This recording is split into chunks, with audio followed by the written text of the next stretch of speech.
buenas tardes a todos. Bienvenidos a esta clase sobre cinemática y dinámica. Una de las preguntas que queremos responder en esta clase es ¿cuál es la relación que tiene el movimiento con el diseño de robots? O sea, ¿por qué debería preocuparnos? No sé si se les ocurre alguna idea o algo que motive esta clase. O sea, ¿por qué nos debería preocupar el movimiento? ¿Qué piensan ustedes?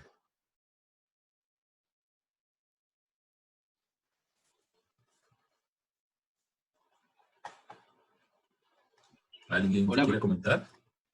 sí, o sea, porque parte de lo más importante en un robot es que sea capaz de generar movimientos, entonces es importante entender cómo se van a mover para poder predecir qué es lo que va a pasar. Ujú. O sea, ese es un buen punto, ¿no es cierto? O sea, un robot es algo, un mecanismo, un dispositivo que se mueve, por lo tanto, algo del movimiento tendremos que poder comprender o describir, analizar. Pero alguna otra razón, ¿sí? En relación al Eh, movimiento. que si entendemos bien las ecuaciones que modelan la dinámica del robot, podemos Ujú. después aplicarlo al controlador. Claro, eh, ¿Sí? Podríamos diseñar la planta. sí, sí, sí. O sea, definitivamente hay varias razones. Probablemente algunos de ustedes no han hecho todavía el curso de control automático o de control de sistemas mecánicos, pero el diseño del controlador necesita el modelo muchas veces, y ese modelo es necesario porque finalmente a través de los actuadores es que se va a generar ese movimiento. El movimiento es el resultado de aplicación de fuerzas, y por lo tanto necesitamos entender qué fuerzas hay que colocarle al robot para que se mueva, menos en un procedimiento un poco más ingenieril. Eso tiene que ser anticipado o anticipable, y no es un diseño por un método de prueba y error. Pongamos este motor, veamos si se mueve o no se mueve. Tal vez el motor era muy pequeño, necesitamos otro. Eso sería una aproximación no muy sistemática con respecto a cómo construir el robot. Por lo tanto, lo esencial es entender cómo es que se mueve y qué fuerzas están involucradas en ese movimiento.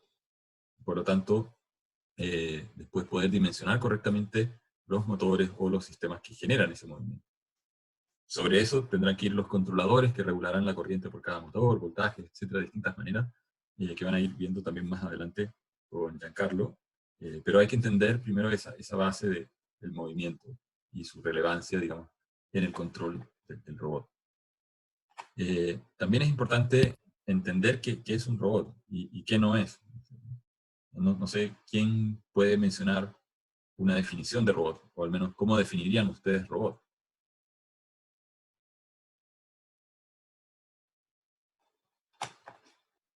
Vamos a sortear acá. O sea, Yo pensaría, dale, Rafa. yo pensaría que en un sistema electromecánico, tiene, a través de no sé, movimientos pueden hacer distintas acciones. Ujú. Sí, ¿alguien más quiere proponer? Yo creo que también algo que es importante es que pueda hacer cosas automáticamente, Ujú. de forma independiente. Claro. Efectivamente, aparecen dos ideas en lo que han mencionado, ¿no?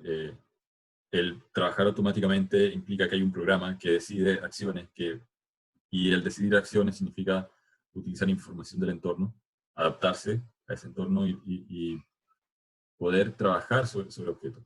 Por lo tanto, un robot es una máquina que trabaja, no sé, uno podría decir, es un DVD player, ¿no es cierto? O un reproductor de DVDs, un robot.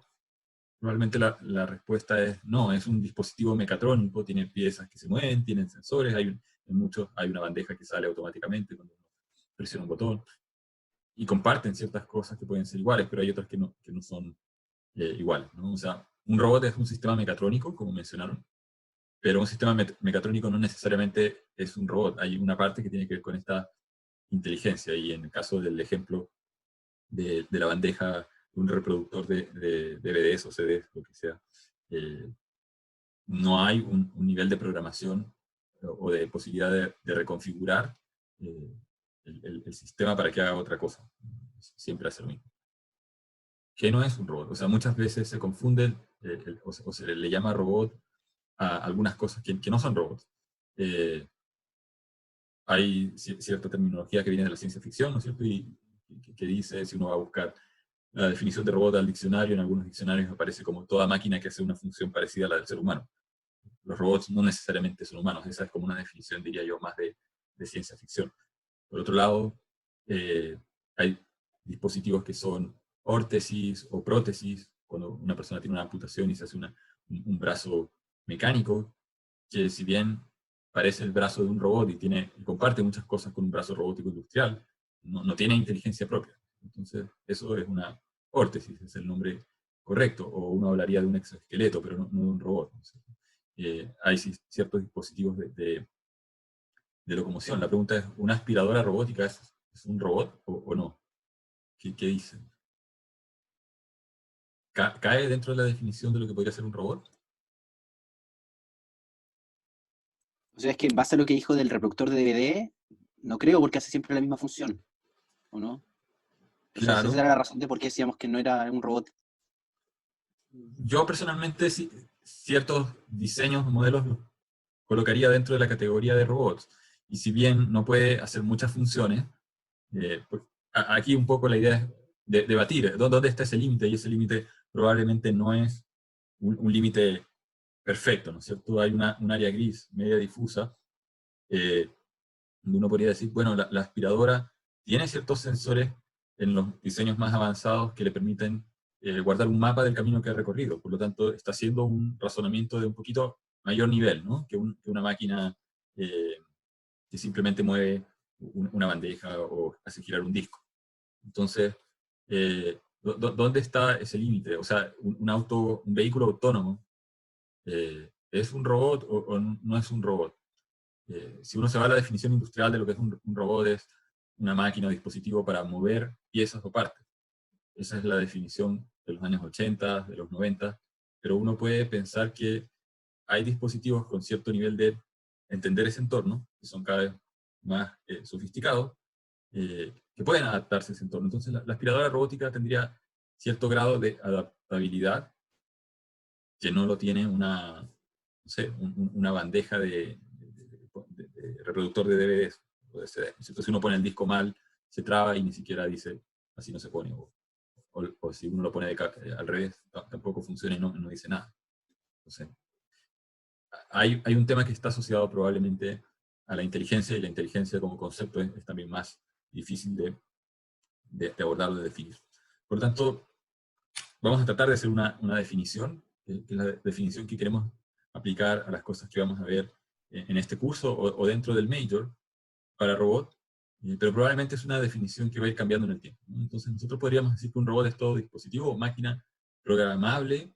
En el caso de la aspiradora robótica hay algunos modelos, ¿cierto?, donde el usuario puede definir a qué horas quiere que salga.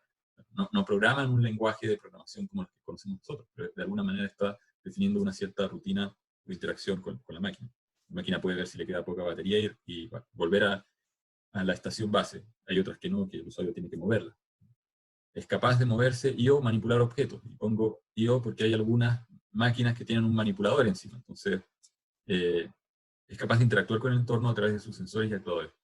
Yo diría que todo robot se va a caracterizar por tener sensores y actuadores que le permiten una interacción con el entorno más allá, digamos, del propio objeto o sistema que contiene el dispositivo.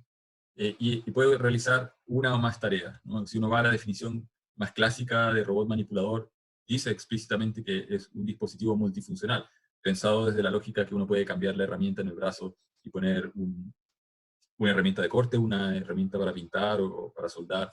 Entonces, en ese sentido es multifuncional, pero entonces eso dejaría un poco fuera el caso de la aspiradora o del vehículo autónomo, que solamente están hechas para una función específica. En el caso de la aspiradora, digamos, limpiar, el vehículo autónomo para transportar personas o cosas.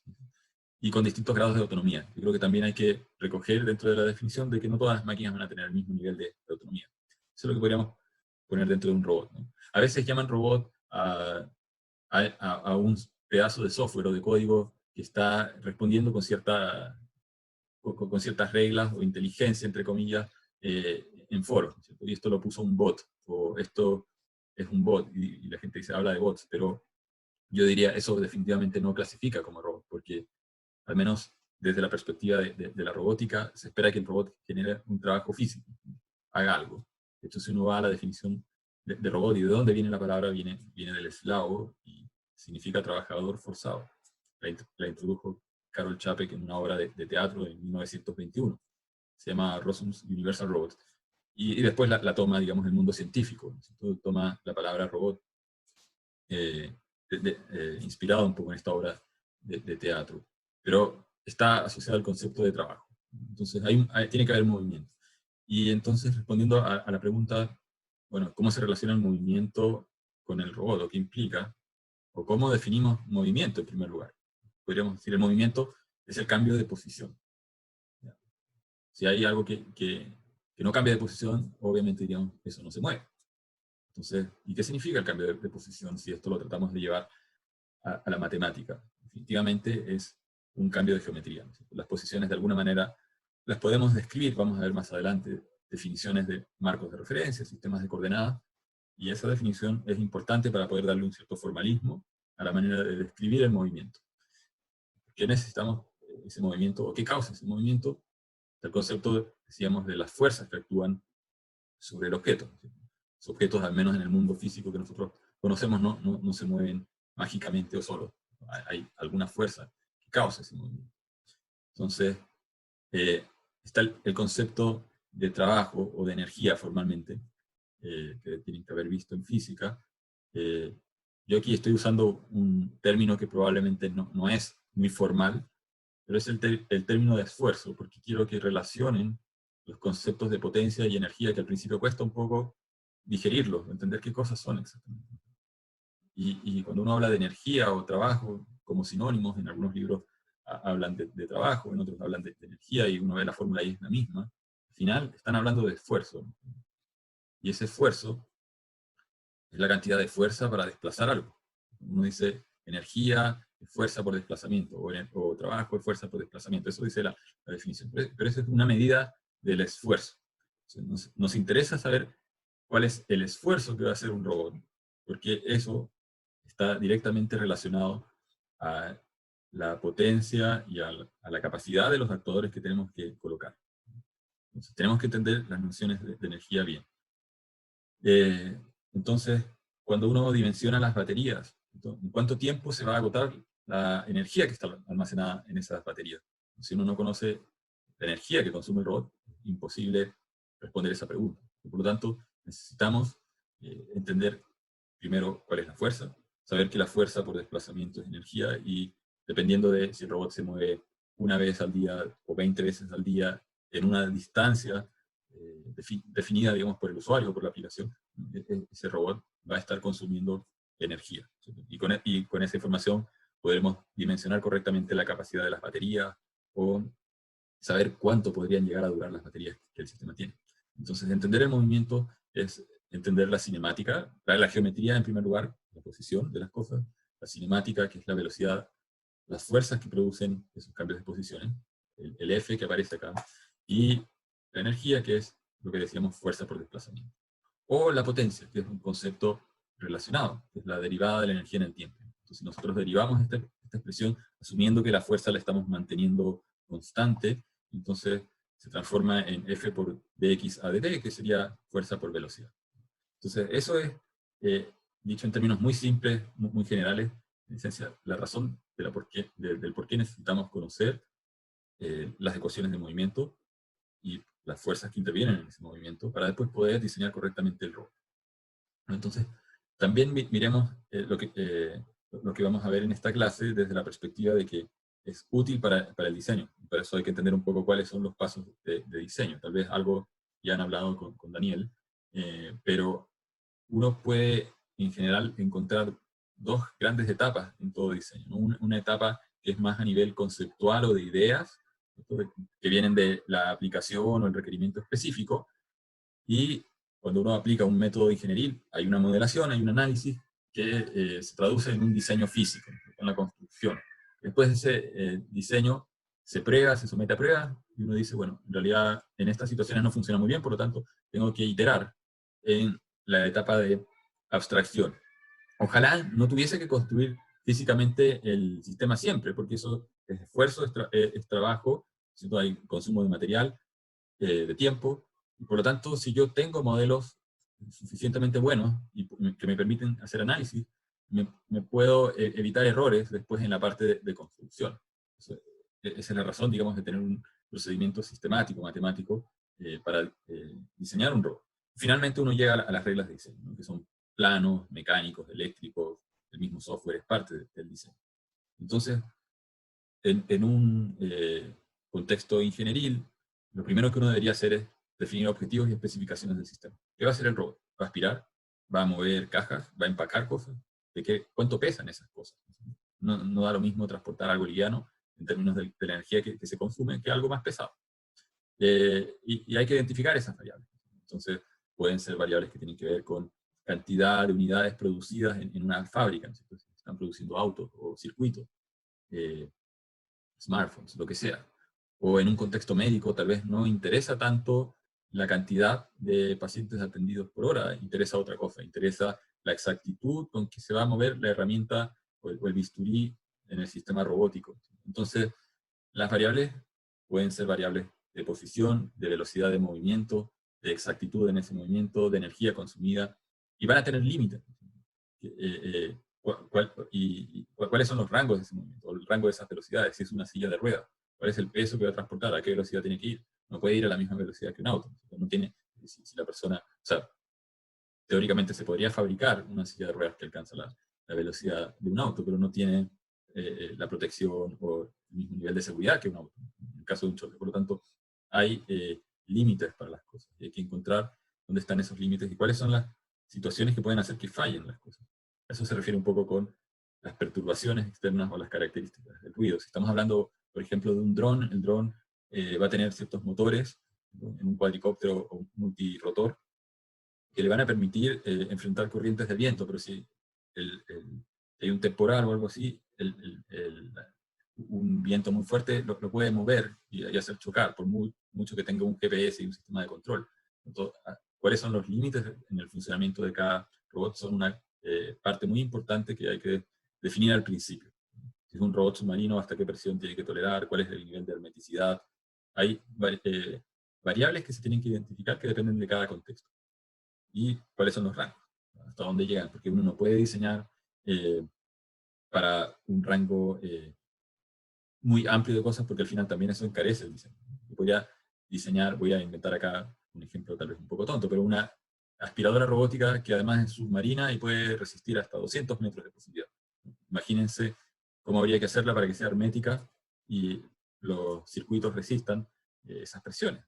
Sería un sistema probablemente muy costoso, no tendría viabilidad comercial. Entonces, si uno pone esas especificaciones mal, eso puede atentar contra otros aspectos que tienen que ver con la viabilidad comercial. Entonces, una vez que uno define la aplicación, las características y las especificaciones, uno puede empezar a definir cuál es la configuración del sistema. Cómo necesito que este sistema se mueva. Si es una aspiradora, por lo menos en los diseños actuales, pueden tener ruedas de cierto radio. ¿Por qué las ruedas son de ese radio y no de un radio mayor? ¿Por qué no le pusieron ruedas de bicicleta o algo así? O no puede trepar escaleras o subir escaleras. Probablemente en el futuro a alguien se le ocurra cómo hacer un mecanismo barato. De hecho, existen algunos robots con patas, que son más caros. Entonces, hay un tema que tiene que ver con cómo configuro las articulaciones que generan el movimiento del sistema, los actuadores que necesito. Uso pistones, actuadores lineales o actuadores rotatorios, ruedas, orugas. ¿Qué tipo de configuración? Una vez que uno define esas partes, entonces uno puede empezar a formular con mayor claridad el modelo de movimiento, el modelo matemático, y definir qué sensores hay que colocar, definir la arquitectura en general del hardware, tanto mecánico como electrónico, como aspectos de software, y optimizar los parámetros, ¿no? Entonces, una vez que uno tiene el modelo, uno puede hacer simulaciones, hay softwares hoy en día que permiten hacer esas simulaciones, y si el sistema no cumple ciertos requisitos, porque uno esperaba que el robot moviera una cierta carga y se da cuenta que los motores son insuficientes, no tienen la capacidad, hay que ampliar los motores. Hay que poner motores más grandes, pero esos motores más grandes también pesan más. Por lo tanto, es como un problema recursivo en el cual hay pasos de iteración que muchas veces son necesarios repetir. Ahora, cuando, como les digo, uno hace bien la descripción matemática, uno reduce esas iteraciones, porque uno logra anticipar o ajustar mejor. Y hay ciertas preguntas que uno tiene que responder.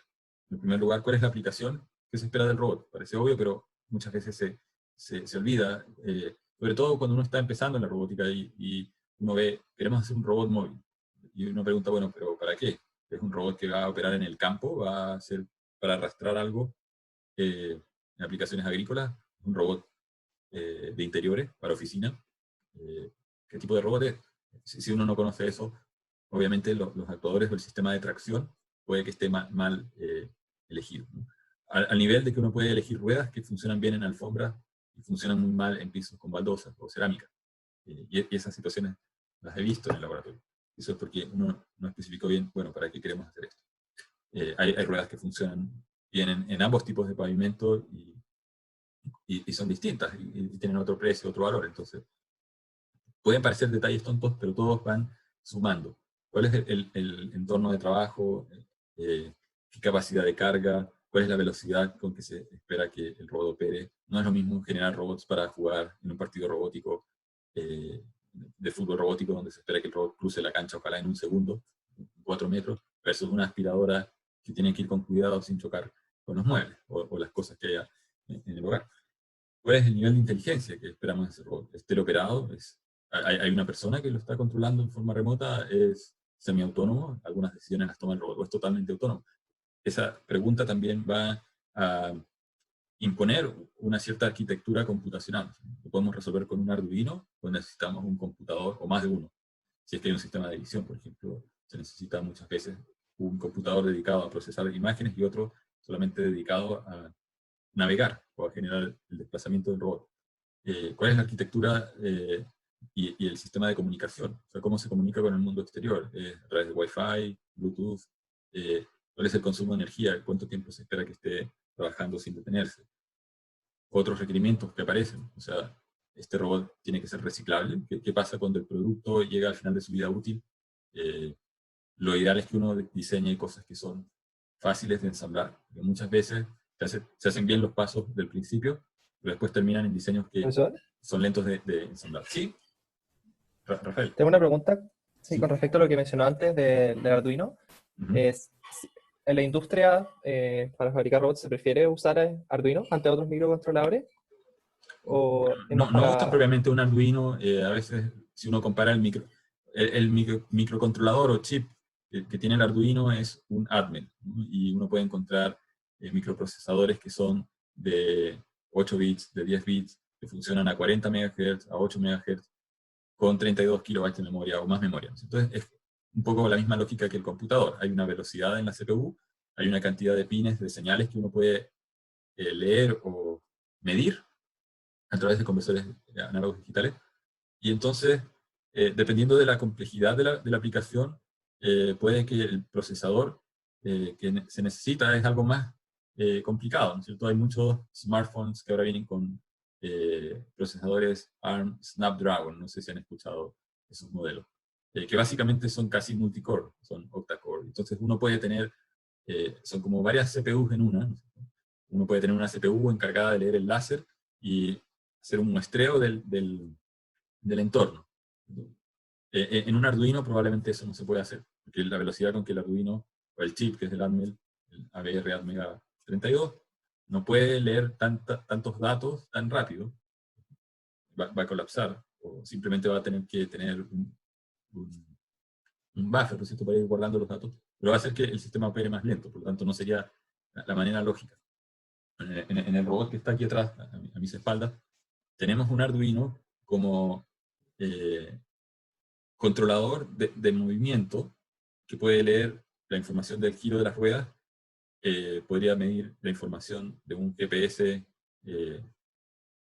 que se puede poner como un shield de Arduino, pero no tendría mucha más inteligencia que esa, ¿no? Si quisiéramos que pudiese ver dónde hay una puerta y reconocer la puerta, eso no se puede ejecutar en el Arduino con la capacidad que tiene. Por lo tanto, todo va a depender del nivel de autonomía que se espere y del tipo de aplicación. Hay muchas aplicaciones que perfectamente, en ciertas aspiradoras más básicas, perfectamente se pueden resolver con un microprocesador como el del Arduino, o el del Arduino Due. De hecho, este tiene un Arduino Due, que es mejor que el del Uno. Habían cosas que no podíamos hacer con el Uno, por ejemplo, cuando las ruedas giran muy rápido, el Uno pierde pulsos de los encoders. Vamos a ver más adelante, no sé si ya vieron con Daniel, encoders. Entonces, es,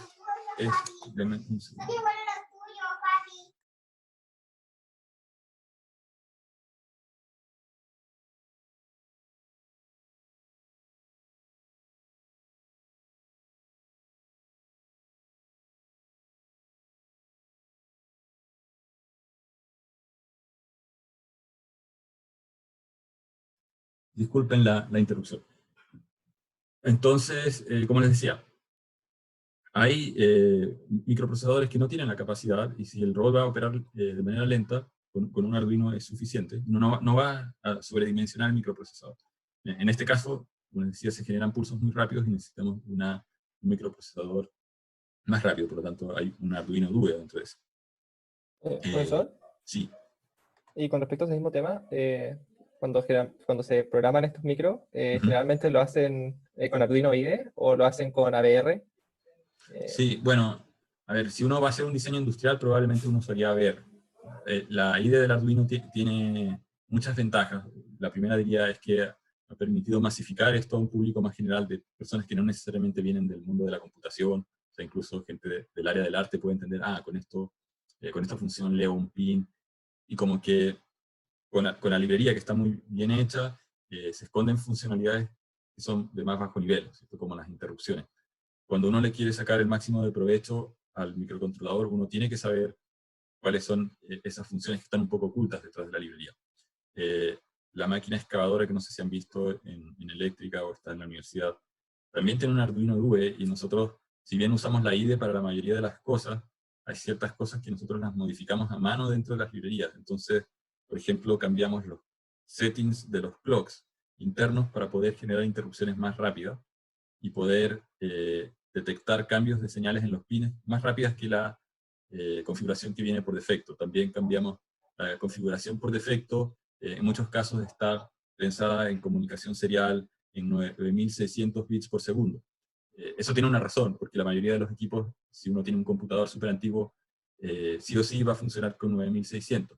Entonces no viene programado por defecto para operar con 115.000 bits por segundo, pero es mucho mejor si uno opera más rápido, porque uno le puede hablar al microcontrolador, ¿no es cierto?, enviar mensajes y recibir mensajes mucho más rápido. Entonces esos cambios, hay algunos que se pueden hacer a través de la IDE de Arduino, hay otros que no, que requieren ir a modificar el código fuente, el código en C, y por eso es importante saber programar esos aspectos. Los que tomen el major de robótica más adelante, o los que se vayan por eléctrica, tienen un curso que se llama Sistemas Electrónicos Programables. Y ahí van a ver en detalle la programación de distintos microprocesadores, marca Microchip, Texas Instrument. En Texas Instrument, uno típico para empezar a aprender es el MSP430.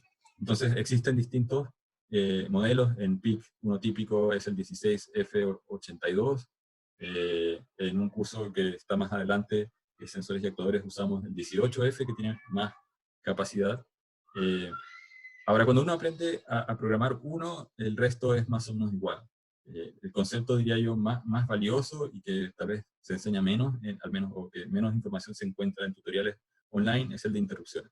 Ese es como el concepto más potente, porque de alguna manera permiten generar una especie de pseudo paralelismo, o de como tener varios procesos concurrentes. O sea, cuando uno piensa en un robot, como vamos a ver a continuación, el robot tiene que estar midiendo cuánto giraron las ruedas, enviándole señales a los motores para que se cambie la corriente que pasa por el motor, ¿no es cierto? Si queremos acelerar, frenar, tenemos que al mismo tiempo estar mirando otros sensores que pueden ser el GPS, escuchando si es que el usuario quiere cambiar de orientación el robot, o enviarlo hacia otro lugar, ¿no es cierto? Entonces son varias tareas que pareciera que ocurren en paralelo, pero en el código están puestas secuencialmente. La manera en que se hace que ocurra una en pseudo paralelo con otra es generando estas interrupciones, ¿no? Cuando el microcontrolador ve que hay un cambio en el voltaje de uno de los pines, el programa se redirige, como que tiene un go-to, o if un pin cambia, entonces haz tal cosa,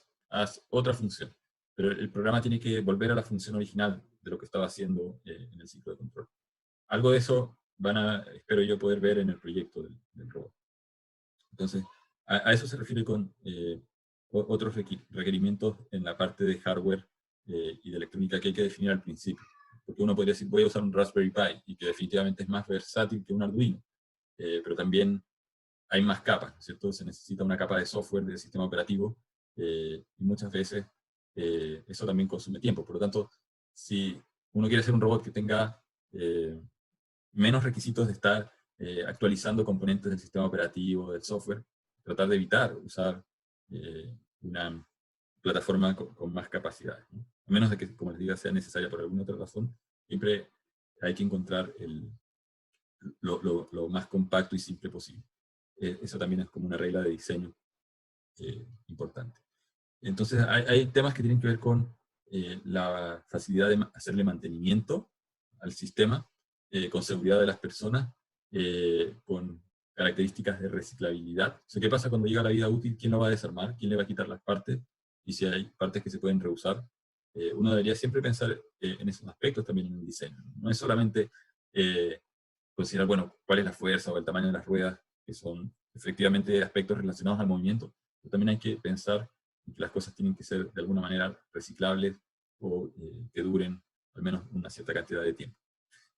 Hay otros aspectos que tienen que ver con la interfaz del usuario, que para el usuario sea fácil usarlo. Y uno puede encontrar muchas veces diseños donde la interfaz del usuario está diseñada de manera muy pobre, y entonces como dispositivo comercialmente es menos atractivo o tiene menos éxito que interfaces que están diseñadas o mejor pensadas, ¿no? Y para el diseño de la interfaz no es solamente cuestión de usar colores bonitos, sino que también hay gente que se especializa en eso. O sea, algunas personas vienen del mundo de la psicología y ven a través de encuestas cuál es la experiencia del usuario, si logró encontrar en menos pasos la función que quería, y uno puede encontrar ejemplos, digamos.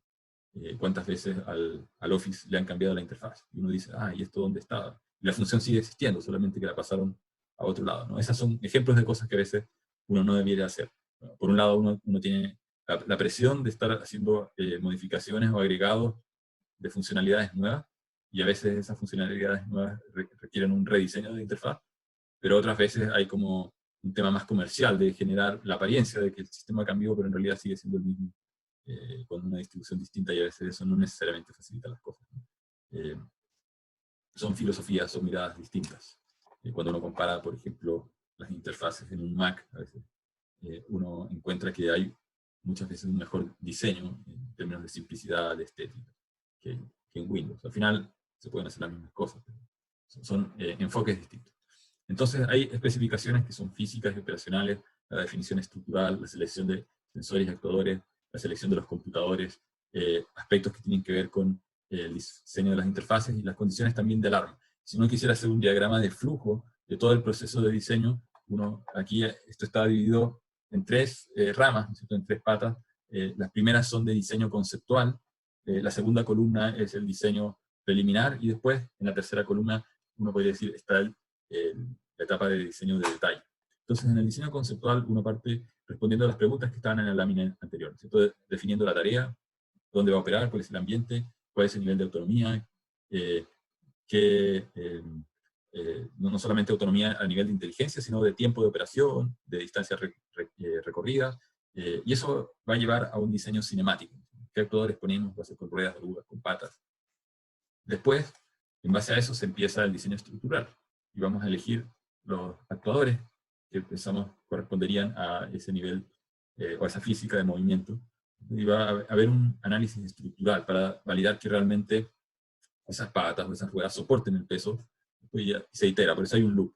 Si la evaluación del análisis estructural pasa, digamos, los criterios, entonces uno sigue al punto C, donde aparecen los sensores. Ya, ¿cómo vamos a medir el giro de las ruedas, el desplazamiento del robot?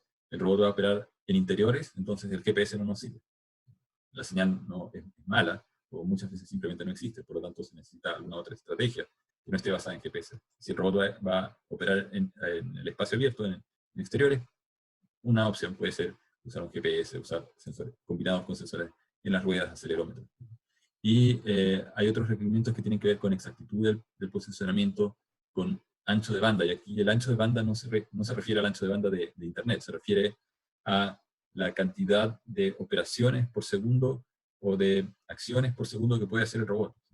Entonces, el dispositivo tiene que responder a ciertos movimientos. Si estoy empacando o montando chips en una placa para hacer un circuito electrónico, ¿cuántos de esos componentes tengo que poner sobre la placa si es que hay un objetivo de fabricar 10 placas por segundo? ¿Qué velocidad se tiene que mover el cabezal? Y se refiere en ese sentido al ancho de banda de operación mecánica. ¿Cuántos dispositivos se mueven o piezas se pueden colocar por unidad de tiempo? Entonces también se evalúa eso, primero en simulación, después se puede construir un prototipo físico, verificar que el prototipo físico cumple, y después se hacen los planos ya definitivos del diseño mecánico y del diseño electrónico. Eso se integra, y también hay una parte que no está puesta en forma explícita acá, pero hay un diseño del software. Paralelo a esto, no quiere decir que dentro de la especificación del sistema hay partes que tienen que ver con el software. Pero esto está enfocado más a la parte de hardware, a la secuencia de pasos que uno seguiría en el diseño del hardware.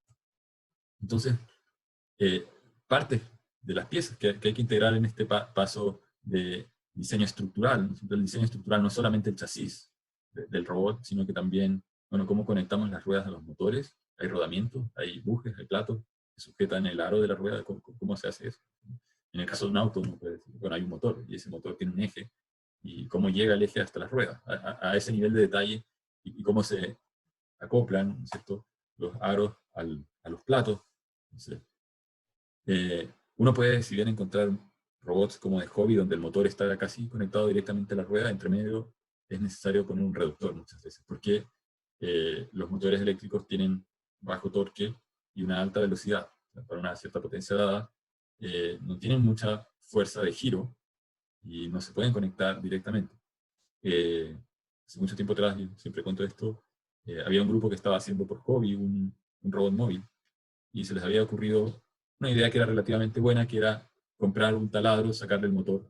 Habían encontrado un taladro barato, y que tenía un motor como de 400 watts, y se les había ocurrido que le podían poner ese motor al robot. Y el punto es que se les quemó una vez, fueron, compraron otro, se les volvió a quemar, y después vinieron y me preguntaron, ¿nos ha pasado esto? Y les pregunté, bueno, ¿cómo conectaron el robot a la rueda, el motor a la rueda? Pero no, lo pusimos directamente, y es un motor de 400 watts, y no entendemos por qué se quema si es un motor de taladro. O sea, está hecho para trabajar sobre cosas pesadas, ¿no? Si tú me podrías decir, perforar concreto es un trabajo pesado. Yo les dije, bueno, lo que pasa es que el perforar concreto requiere que la herramienta gire a alta velocidad, pero no requiere mucho torque, porque lo que está haciendo la herramienta, la broca, es ir desgastando, ¿no es cierto?, como ir lijando la pared, pero de una manera un poco más inteligente, ¿no es cierto?, con una cuchilla que va removiendo el material. Y el propósito ahí no es tener un alto torque, sino tener una alta velocidad. El motor ese no tiene torque. Si uno pudiese tomar, en algunos casos, con algún guante la broca, uno podría llegar a frenar el taladro. Hay que fijar el otro extremo, es medio peligroso hacer eso. Y quemar el motor, porque lo va a bloquear, no va a circular aire a través del motor y no se va a enfriar, y por lo tanto le va a generar un cortocircuito en una de las bobinas, que va a quedar como permanentemente alimentada porque no está girando. Se va a recalentar, y finalmente la aislación se va a fundir, y eso va a dañar el motor. Entonces lo que les dije es que se necesita un reductor, que reduzca la velocidad y amplifique fuerza. Vamos a ver eso también un poco más adelante. Entonces, esas partes son esenciales, y si uno no entiende cuáles son las fuerzas del robot, ¿cómo elegimos el reductor? O sea, ponemos una reducción 20:1, no funciona con una conexión directa a 1. Entonces, necesitamos un buje para las ruedas, que es básicamente el plato donde se conecta el aro. También hay sistemas de hobby donde la rueda, la ruedita de plástico, se puede prácticamente conectar directamente al eje del motor, y en cosas que pesan muy poco eso funciona. Autitos de juguete puede funcionar, pero si van a hacer una aspiradora robótica o algo más grande, sin un reductor no va a funcionar. Van a quemar el motor, lo más probablemente. Entonces, después, otra característica que hay en muchos proyectos que uno encuentra por hobby, que no tienen rodamiento. Conectan, perforan una placa de plástico, de acrílico, pegan el motor y pasan el eje directo a la rueda. Claro, si es algo pequeño se mueve, pero el nivel de fricción que hay en eso es alto, entonces es sumamente ineficiente, y de hecho no están hechos. Si uno hace algo así, lo más probable es que el montaje del eje termine por desgastar el borde, y después todo se suelte o empiece a vibrar, y finalmente también el motor se va a dañar por fricción y por vibraciones. Por lo tanto, los rodamientos son un aspecto esencial. Engranajes y reductores ya los mencionaba, los motores, las monturas, cómo sujetamos el motor al chasis, los accionamientos electrónicos, cómo alimentamos los motores, qué baterías ponemos, qué computadores ponemos, sensores, el chasis mismo. Y los portacables también es un aspecto que aquí lo menciono porque uno dice, sí, voy a poner estas cosas adentro, yo he visto dos tipos de errores muy frecuentes. Primero es que dicen, vamos a hacer un robot y lo quiero poner en una especie como de caja de zapatos y quiero que todo quepa en ese espacio. Si uno está haciendo algo de cartón, no importa, si no funciona, uno destruye la caja de cartón y hace una nueva. Cuando uno hace una caja de metal o de acrílico, y después uno se da cuenta que no caben las piezas, bueno, eso es material perdido o tiempo perdido. Entonces, primero hay que hacer un prediseño, por eso está la tarea de dibujo en Inventor, colocando partes, tratando de ver que todo calce. Y hay una parte que también se les olvida, que son que las cosas están conectadas entre sí. De hecho, en este robot están todos los cables salidos porque no se diseñó desde el inicio considerando ciertos circuitos que después resultaba que necesitaban más enfriamiento. Entonces tuvimos que poner unos disipadores que están adentro y eso ocupan espacio y hizo que todo subiera y la tapa ahora no se puede colocar, hay que hacer una tapa nueva con otra geometría. Pero esos son errores que ocurren porque nadie pensó en su momento ¿y por dónde vamos a pasar los cables de la batería hacia los motores, hacia los sensores? Y no son unos o dos, son muchos, como pueden ver atrás probablemente.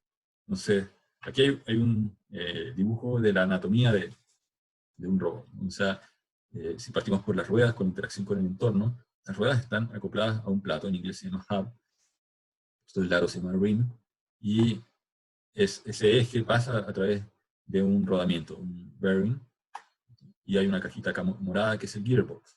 Entonces, muchas veces uno compra el motor, pero el fabricante del reductor o del gearbox es otra empresa. Y hay que ver que el diámetro del eje del motor calce con el diámetro del reductor. Y después aquí hay unas estructuras que son el motor mount. Esto aparece un montaje. El motor lo puedo colocar de varias maneras. Puedo montarlo a las paredes laterales, al piso. ¿Qué significa en cada caso? ¿Qué pasa si el motor se quema? ¿Cómo lo reemplazo? ¿Cuál es la manera más rápida de desmontarlo? He visto diseños donde el montaje está tan mal diseñado que prácticamente hay que desmontar el robot entero, desarmarlo entero para poder sacar las piezas que están adentro. Entonces, en esos aspectos es fundamental, yo siempre digo, hacer un diseño mecánico primero previo para ver cómo van las piezas y asegurar que se cumplen los requisitos de espacio. Y aquí no están dibujados los cables, pero aquí hay un computador central, ¿no es cierto? Y ese computador se conecta a una parte que es la electrónica de potencia o power drive. Lo que hace es amplificar las baterías. Acá están representadas por esta caja naranja y los sensores de comunicación están en otra caja naranja. Entonces, la batería alimenta al computador principal, alimenta a la electrónica de potencia o puentes H que deberían haber visto con Daniel o en algún momento los van a ver. Pero no, el computador no puede alimentar directamente los motores. Los voltajes y corrientes que hay dentro del computador son relativamente bajos y los voltajes y corrientes que usan los motores son altos. Entonces, esto es básicamente un amplificador electrónico. Toma la energía de la batería y la traspasa a los motores de acuerdo a instrucciones que el computador le da a esta cajita verde, ¿cierto?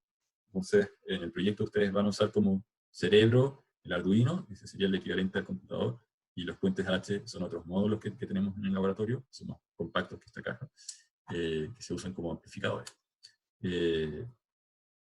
O como switches, básicamente, ¿no? Comandados desde el Arduino. No es que el Arduino esté alimentando. Ese es otro error que he visto en algunos proyectos, que hay personas que toman motores muy pequeños y los conectan directamente a los pines del Arduino. Y en algunos casos, claro, cuando el motor está en el aire girando, no le pasa nada al Arduino. Pero si el motor lo bloquean, el motor le va a pedir más corriente al Arduino, y el Arduino no es capaz de transportar a través del chip mucha corriente, y simplemente se va a quemar. Entonces es como querer pasar un caudal de agua muy grande por una manguerita muy delgada. Se va a reventar eso. Uno le mete mucha presión y corriente. Entonces, esos son detalles. Este es un diagrama de arquitectura general. Siempre lo uso para explicar todas las cajitas que uno debiera fijarse, ¿no? Entonces, este es como una especie de checklist gráfico. Entonces, en primer lugar, entender, en el caso del contexto del ejemplo de un robot móvil, dónde se va a mover. ¿Qué tipo de ruedas pongo? ¿Es en oficina? ¿Es una silla de ruedas? ¿Es para ir en... es todo terreno? Que esas ruedas entonces van a estar conectadas a través de un reductor porque ¿Profesor? una cierta potencia. ¿Sí? Tengo una duda, que lo que va a hacer entonces la electrónica de potencia va a ser amplificar las señales del controlador. Exacto, exacto. La electrónica, aquí en esta cajita que aparece en verde, Electronic Drive, ¿cierto? Es comandado por el controlador. Recibe instrucciones, ¿cierto? Y es básicamente, lo pueden pensar como una válvula de agua. Entonces, el power supply o batería es mi reserva de agua. Yo tengo agua en un estanque. Y yo la podría hacer pasar por un molino, ¿no es cierto? El motor es como mi molino. Pero yo quiero regular la velocidad de este molino de agua. Entonces, para eso, ¿qué hago? Tengo alguna compuerta en algún canal que tengo que levantarla un poco o bajarla. Si la levanto al máximo, va a pasar todo el caudal que me puede entregar esta fuente. La fuerza con que va a salir va a depender del voltaje, dicho en términos simples. La hago pasar por esto. Pero necesito entre medio una válvula. Y esa válvula es el electronic drive. Y el controlador le dice a la válvula, ábrete al máximo, o un poquito, o ciérrate. Y aquí en el dibujo no está hecho en forma de válvula, ¿no es cierto? En el sentido, es un transistor. La válvula son transistores. Los transistores, no sé si todos han hecho electrónica, pero tienen tres patitas. Una es la patita que se llama base o gate, y es la que permite regular el flujo del colector al emisor. Como hay un tubo, imaginen la llave de agua de jardín. Entonces la llave está conectada a la pared o algo que trae el agua desde la calle. Y hay una salida, pero hay una perilla, podríamos decir, que se gira. Entonces, en la medida en que uno levanta, pasa más agua, menos agua, y el controlador lo que está haciendo es decirle cuánto tiene que levantar este pistón o émbolo para que pase más electrones o menos electrones. Entonces, la cajita verde representa de alguna manera la válvula. Uno lo podría pensar también como un amplificador. O sea, los que han hecho, o más adelante hagan circuitos, análisis de circuitos, van a ver amplificadores operacionales. Como objeto es un objeto ideal, ¿no es cierto? En el cual a través de una especie de constante mágica yo amplifico todo lo que llega a la entrada. Entonces, si llega una señal de entrada de 5 volts, yo la copio a la salida, y si mi factor de amplificación es por 10, pongo 50. Si pongo 1 volt, entonces pongo 10 a la salida. Entonces, el amplificador operacional es un elemento ideal, pero adentro del amplificador operacional hay transistores, que son válvulas. Cuando uno habla de amplificadores antiguos, los que les gusta la música, que en algunos contextos se llamaban tubos, están haciendo eso. Son sistemas que, a través de una tercera pata, regulan el paso de electrones de la entrada a la salida. Hay una patita de control. Entonces, esa electrónica de control es la que va acá. Y que tiene que estar dimensionada correctamente, porque como les decía, uno puede pensar, haciendo esta analogía hidráulica, que la corriente eléctrica es lo mismo que un flujo de agua. Hay una cantidad de electrones que se están transportando por segundo, y hay una presión, igual que en una tubería hay una presión, que es el voltaje. Entonces, si estas válvulas, que son los transistores, no son capaces de transportar ese caudal de electrones y de soportar la presión, se van a dañar, se van a fundir o se van a quemar. Y el motor tiene un requerimiento, ¿no es cierto?, de electrones circulando por las bobinas para poder generar el campo magnético lo suficientemente fuerte que mueva el rotor. Entonces, si el motor es pequeño, se necesita menos corriente y se puede usar una válvula más pequeña. Dicho en términos muy simples, eso es. Aquí lo que se está ilustrando con esta flecha roja que alimenta todas las cosas es que no hay que olvidarse que la misma válvula para moverse necesita energía. En el caso de una válvula hidráulica es un ser humano el que la gira, ¿no? Está usando la energía de la persona en girar. Entonces no hay que olvidarse que si bien hay un traspaso de energía desde la fuente a los actuadores, regulada por la electrónica, el electronic drive, todos los elementos del circuito están conectados a la fuente. Por lo tanto, cuando uno dimensiona la fuente, no basta con, si bien lo que más consume son los motores, hay que acordarse que el microcontrolador también consume, que la electrónica también consume, y bueno, aquí esto, voy a decir, probablemente es un detalle mucho más específico en diseños avanzados. Se utilizan fuentes que son independientes, o circuitos que independizan la fuente principal. ¿Qué es lo que pasa? Los motores, cuando empiezan a pedir electrones, ¿no? Están diciendo, se quieren tomar toda el agua que está almacenada en la batería, le deja de llegar agua al controlador o a las otras partes del sistema. Entonces, si aquí el motor consume electrones, le deja de llegar electrones al controlador. Y lo que ocurre muchas veces es que el controlador se apaga. Y eso yo lo he visto en el laboratorio. Porque aquí estamos hablando de 10 amperes o 50 amperes fácilmente. En este robot de acá puede llegar a los 50 o 40 amperes por motor. El controlador no necesita mucho, necesita 1 ampere, pero si le quitan 1 ampere, porque el motor, perdón, se toma todo, este se apaga. Y al principio, cuando estábamos trabajando con algunos alumnos que lo estaban haciendo, yo les decía, aquí hay que utilizar baterías separadas. Y al principio no querían, porque, claro, es más pega, más trabajo, ¿no es cierto?, hacer conexiones con baterías independientes. Y se les apagaba, se les apagaba. Y después se dieron cuenta que efectivamente era verdad, que ocurre eso, ¿no? Una cosa es el diseño teórico, decir, bueno, pero si la batería le puede dar electrones a todo el mundo, y los vamos a conectar con un cable. Pero después uno no puede controlar lo que ocurra dentro de ese cable, ¿no? De esa distribución, porque si este genera un camino de menor resistencia, todos los electrones se van a ir al motor, y muy pocos van a irse al controlador y se va a apagar. Entonces son detalles. ¿Se puede trabajar con una sola batería? Sí, pero en ese caso hay una electrónica intermedia que no está dibujada acá, que son fuentes de switching, que básicamente son como transformadores, si lo quieren pensar de esa manera y no han visto, que desacoplan un poco cada una de estas etapas. Cada una se independiza y no está conectada físicamente con un mismo conductor o cable. Entonces, están conectadas a través de transformadores y con eso se logra cierta independencia y que no se apaguen cuando alguna de ellas consume más. Y después el computador de navegación también puede que no exista, o sea, puede que el robot solamente tenga el controlador, por eso lo puse en una cajita afuera.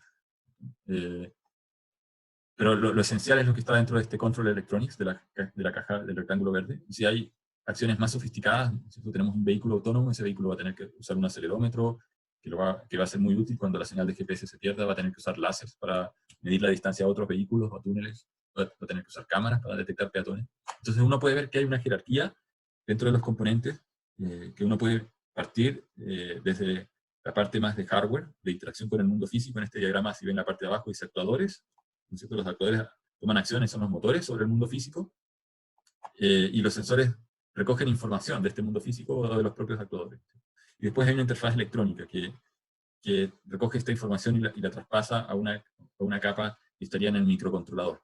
Entonces aquí al lado estas flechas dicen embedded hardware, puede haber un computador además, o sea, hay un microcontrolador, después un computador, y pueden haber computadores que incluso están fuera del robot, o sea, cuando el robot esté operado, hay otras cosas que se calculan fuera del robot. Entonces, cada etapa se va programando de manera distinta. Esto está tomado de un texto que dice sobre diseño y prototipado rápido de robots, y uno puede ver que en la etapa más básica, uno podría, como decía, recurrir a un Arduino, a un Raspberry Pi, a otros microcontroladores también, pero diría esos dos son, si tuviese que hacer un prototipo, en este momento utilizaría uno de esos dos. Me hubiesen preguntado hace 15 años atrás, les habría dicho un PIC de la empresa Microchip, era como el microcontrolador más típico. Después, cuando uno se pasa a la etapa intermedia, donde están los controladores, el control PID, las interfaces de comunicación con el exterior, eso uno lo puede encontrar programado típicamente en variantes del lenguaje C, o en algunos casos, pero hay menos gente, perdón, que utiliza hoy en día el lenguaje assembly o el lenguaje de máquinas, que son códigos. Es mucho más difícil programar en eso. Antiguamente había razones para hacer eso, que tenían que ver con que los compiladores no eran muy buenos, o sea, lo que uno escribe tiene que ser traducido a instrucciones a nivel de unos y ceros. Entonces, antiguamente esa traducción no ocurría siempre de la mejor manera, o usando la poca memoria que tenían los microcontroladores antiguos, por lo tanto uno programaba directamente con tablas, esta instrucción de unos y ceros significa tal cosa, y uno iba acomodando los datos del programa dentro de la memoria del microcontrolador. Hoy en día los compiladores han mejorado muchísimo, y por tanto uno usaría herramientas de programación propias de cada fabricante del microcontrolador. Y los sistemas operativos que uno puede encontrar, si es que uno se puede mover a etapas superiores, típicamente van a ser en primer lugar cosas que están basadas en Linux o Unix, o variantes como el BSD, que es básicamente la versión de Unix, Berkeley System Distribution. Windows probablemente se usa menos, o dentro de los que están haciendo prototipos, el Windows se usa menos.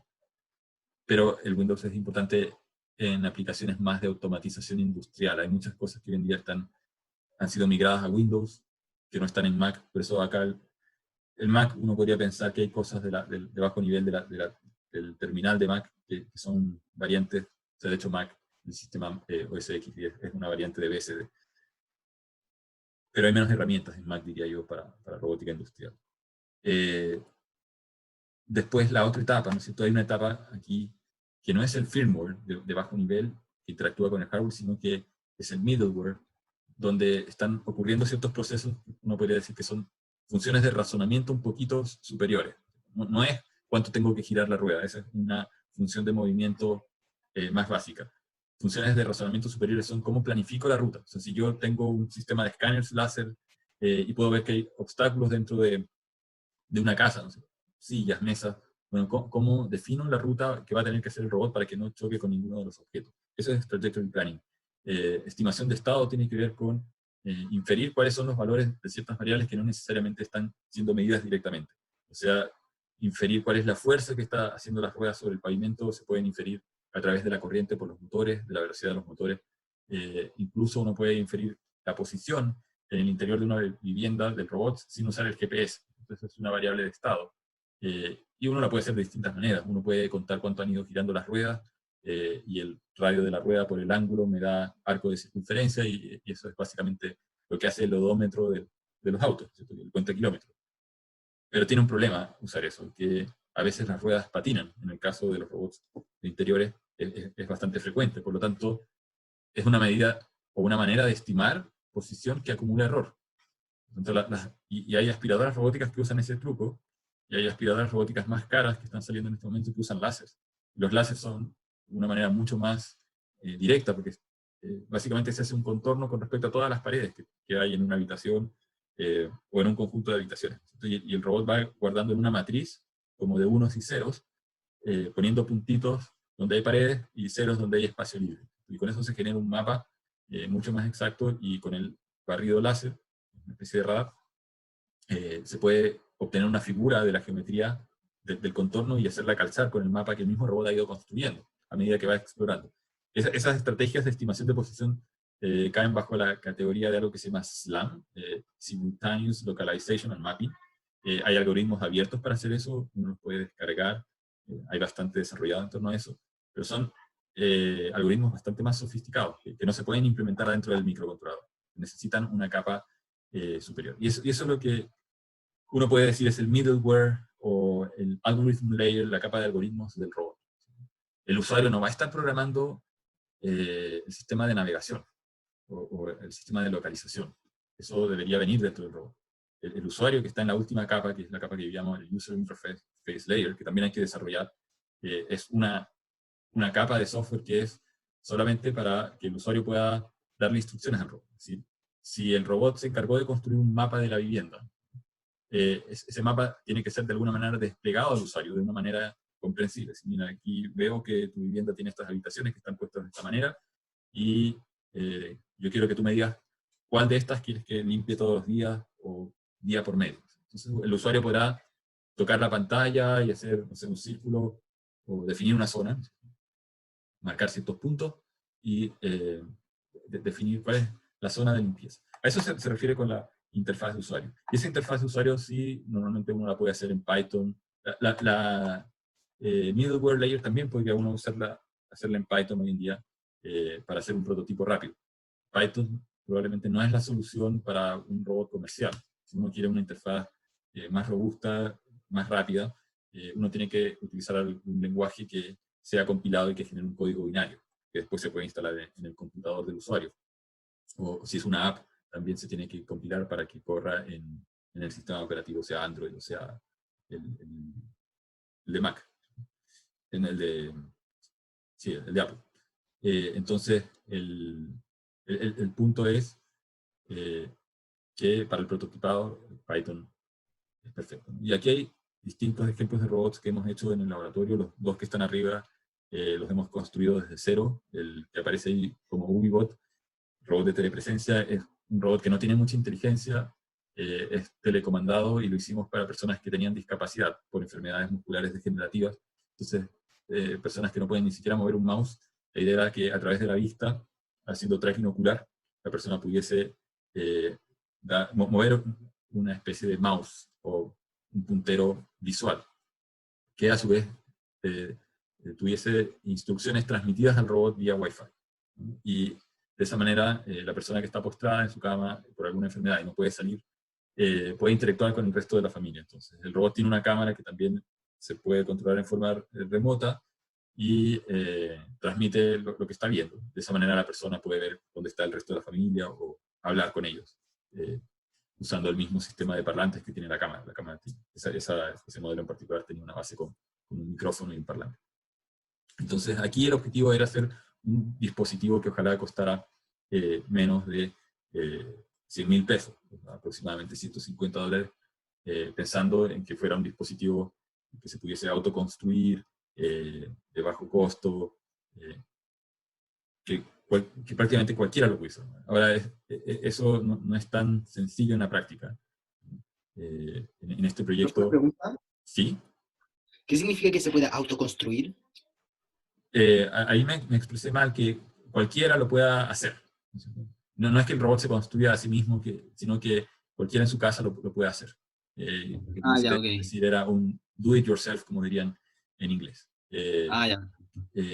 Claro, porque, a ver, ¿qué es lo que pasa? ¿Y cómo surgió ese proyecto? Hay personas que trabajan en el Centro de Tecnologías de Inclusión de la Facultad de Psicología de la universidad que trabajan con pacientes que tienen discapacidad. Y ellos querían un robot que fuera barato, y existen en el mercado algunos parecidos, un poco más grandes, que cuestan $3.000. Si uno piensa que el dólar en este momento está como 800 pesos, más el IVA, impuestos de internación, hay que multiplicar, en realidad un dólar es como 1.000 pesos, más 19% de IVA, más 6% de impuesto de internación, más el flete, al final uno termina pagando como 40% más. Entonces, si le suben el 40% a 800, en realidad habría que multiplicar casi por 1.200. Entonces, un robot de $3.000 multiplicado por 1.000 son 3 millones de pesos. Y muchas personas no pueden comprar un robot de 3 millones de pesos, personas que tienen alguna discapacidad física o necesidad especial por alguna enfermedad. Entonces la idea era cómo hacemos un robot que cualquiera lo pudiese construir. Por eso dije autoconstruir, no que lo construya una fábrica. Pero en la práctica igual, a pesar de que están todos los planos, los pusimos en la web, está todo abierto, es open source, hay muchos detalles que algunas personas no necesariamente saben por dónde partir. O sea, cómo programa el Arduino. Algo, bueno, si uno es busquilla, probablemente uno puede, ya, tengo que bajar la IDE, tengo que comprarme un cable USB, pero hay otras personas que ni siquiera saben los distintos tipos de cables USB que hay. Entonces, al final uno se encuentra con que no todo, o sea, es tan fácil de que uno mismo lo haga, ¿no? Está esta noción un poco, tal vez, ingenua, de que porque uno mismo lo hace es más barato que algo hecho por una empresa. En el caso del segundo robot, el R1, que está acá atrás, y estamos haciendo upgrades y arreglos, ahí está con una caja que es el computador externo. La idea era tener un robot que pudiera servir para robótica para agricultura. De hecho, hacer algo como el robot que está abajo, que tiene un brazo, que tiene una base móvil. ¿Y qué fue lo que ocurrió? Nos dimos cuenta que este robot, la base la compramos, es un modelo que se llama P3AT, de una empresa que se llama Mobile Robots. Si bien lo vendían como un robot todoterreno, entre comillas, al ponerlo en el jardín de la universidad, los jardines que están fuera donde estaba antiguamente el Food Garden, el robot no avanzaba, se quedaba detenido a veces en pequeños como baches o patinaba en el pasto. Cuando lo abrimos, porque teníamos que cambiarle las baterías, nos dimos cuenta que los motores que tenía dentro eran exactamente los mismos motores de una versión idéntica, pero que es para oficina. O sea, ¿qué era lo que había hecho la empresa? Le había cambiado las ruedas, le había puesto neumáticos que se ven como más todoterreno, más anchos, pero seguía teniendo exactamente los mismos motores. Entonces, y ese robot cuesta $7.000, que son como 7 millones de pesos, puesto acá en Chile. ¿No? Eso es más que algunos autos, incluso, que uno puede comprar. No tiene sentido. Y decidimos hacer uno desde cero nosotros. Y este robot del R1, entre motores, hacer el chasis, estas orugas son de unas barredoras de nieve. Entonces, hay unas barredoras de nieve marca Honda, que son como las máquinas de cortar pasto, no son autónomas, una persona las tiene que empujar. No dije, pero me di cuenta que era mucho más barato comprar orugas de barredora de nieve y los aros de la barredora, e integrarlos a motores que son motores de silla de ruedas, que cada motor nos costó $80. nos salió mucho más caro el envío, o sea, el envío nos costó $200 y cada motor valía 80, o sea, en motores pagamos 160 y el envío nos salió 200. El punto es que sumando todo, esto costó menos de $1,5 millones.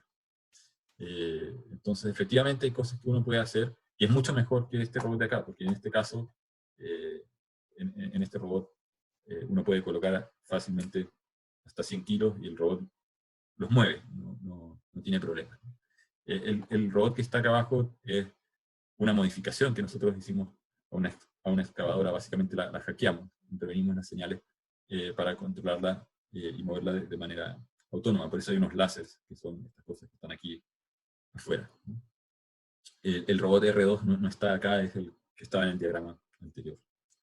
Entonces, en el diseño de estos robots, sobre todo de los dos primeros que los hicimos nosotros desde cero, hicimos un proceso de análisis basado en el cálculo de la energía y la fuerza que interviene. Esto lo podemos ver en el siguiente módulo. Vamos a ver que podemos partir desde el concepto de energía para llegar a la conclusión de cuál es la potencia que se necesita o que necesitan los motores, o podemos también partir de un análisis basado en fuerza.